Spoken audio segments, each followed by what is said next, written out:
ہمارے ذہنوں میں جو معیارات بیٹھے ہوئے ہیں وہ کیا ہے؟ کامیابی پیسے سے ہے، کامیابی جائیداد سے ہے، کامیابی کاروبار سے ہے، کامیابی شہرت سے ہے، کامیابی اقتدار سے ہے. یہ معیارات ہیں. جو جتنا دولت مند اتنا کامیاب، جو جتنا مشہور اتنا کامیاب، جو جتنا پاپولر اتنا کامیاب، جو حکومت پر پہنچ گیا کامیاب، جس نے بڑا کاروبار جما لیا کامیاب، جس نے بہت جائیداد بنا لی کامیاب. یہی ہے اصل میں ساری بس کی گانٹھ. جو تصور کامیابی کا ہوگا اسی کے مطابق آپ کی بھاگ دوڑ ہوگی، اسی کے لیے جد و جہد ہوگی، اسی کے لیے توانائیاں صرف ہوں گی، اسی کے لیے دن رات کی مشقت ہوگی. یہ ہے اصل شے جس کی یہاں نفی ہو رہی ہے. کامیابی دولت سے نہیں، کامیابی شہرت سے نہیں، کامیابی اقتدار اور طاقت اور حکومت سے نہیں، بلکہ کامیابی ہے ایمان سے، عمل صالح سے، تواصی بالحق سے، تواصی بالصبر سے. آپ غور کیجئے اس نقطہ نظر کا، اس ایٹیچیوڈ کا، یہ جو مینٹل ایٹیچیوڈ ہے اس کا بدل جانا ہی انسانی شخصیت کے اندر انقلاب برپا کرے گا. اب آپ کا نتیجہ کیا نکلا؟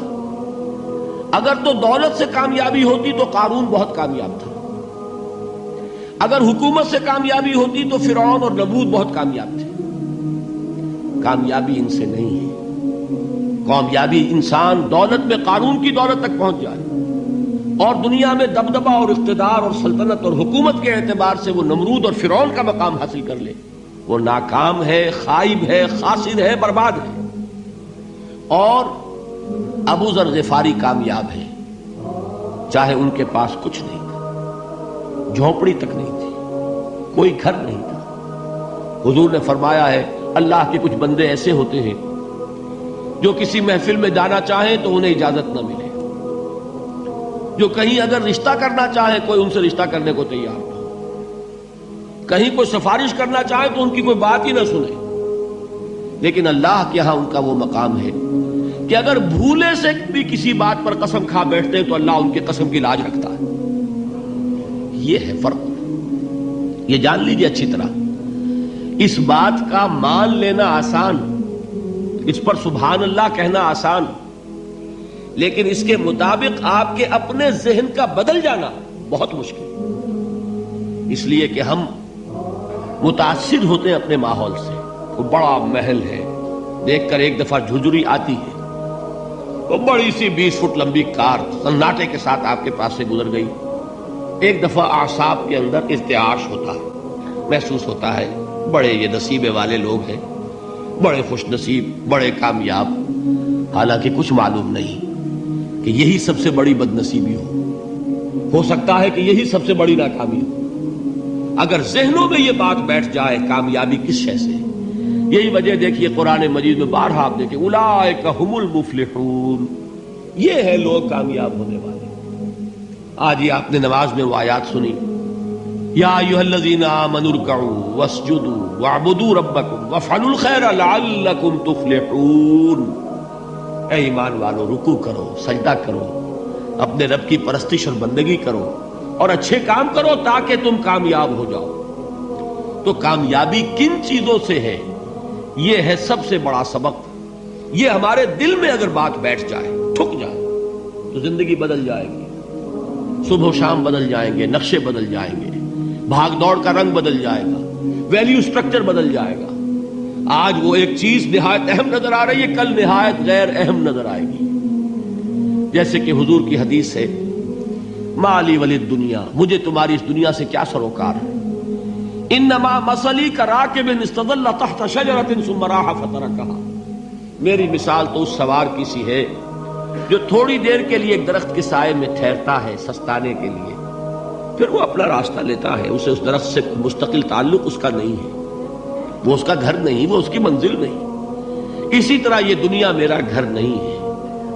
اب دیکھیے ہم کہتے ہیں انا للہ و انا الیہ راجعون، ہم تو مسافر ہیں، ہم اللہ کے پاس سے آئے، اللہ کی طرف ہمیں لوٹ جانا ہے. کن فی الدنیا کانک غریب و عابر سبیل، حضور فرماتے ہیں دنیا میں ایسے رہو جیسے کہ تم اجنبی ہو یا راہ چلتے مسافر. لیکن یہ طرز عمل کب ہوگا؟ جبکہ یہ آیت ہمارے ذہنوں کے اندر بیٹھ گئی ہو، والعصر ان الانسان لفی خسر الا الذین آمنوا وعملوا الصالحات وتواصوا بالحق وتواصوا بالصبر۔ یہ ہے اصل بات جو میں نے عرض کیا تھا کہ میں بتاؤں گا صحابہ کیوں ایک دوسرے کو یاد دلاتے تھے۔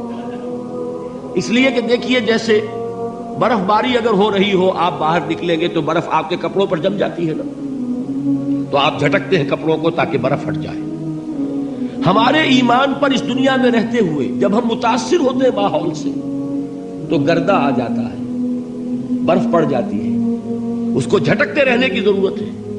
اور وہ جھٹکنے کی بہترین اور مؤثر ترین شکل یہی ہے کہ یاد رکھو کامیابی ان چیزوں سے نہیں ہے۔ چمک دمک جو ہے دنیا کی، یہ ساری چمک دمک جو تمہیں رجھا رہی ہے، جو تمہیں اپنے اندر گم کیے ہوئے، یہ لفظ گم پر اقبال کا وہ شعر یاد آ گیا کہ کافر کی یہ پہچان کے آفاق میں گم ہے، اور مومن کی یہ پہچان کے گم اس میں ہے آفاق۔ تم گم نہ ہو کر رہ جاؤ، اس میں مبہوت نہ ہو کر رہ جاؤ، مرعوب نہ ہو کر رہ جاؤ، دنیا ہی کی محبت تمہارے اوپر ڈیرے نہ ڈال دے، تمہارے دلوں کے اوپر مسلط نہ ہو جائے۔ لہذا تازہ کرتے رہا کرو، والعصر ان الانسان لفی خسر الا الذین آمنوا وعملوا الصالحات وتواصوا بالحق وتواصوا بالصبر۔ پھر یاد کر لو، پھر تازہ کر لو اپنے اس یقین کو کہ کامیابی دولت سے نہیں، کامیابی ثروت سے نہیں، کامیابی اقتدار سے نہیں، کامیابی شہرت سے نہیں، کامیابی جائیداد سے نہیں، کامیابی ہے ایمان سے، کامیابی ہے عمل صالح سے، کامیابی ہے تواصی بالحق سے، کامیابی ہے تواصی بالصبر سے۔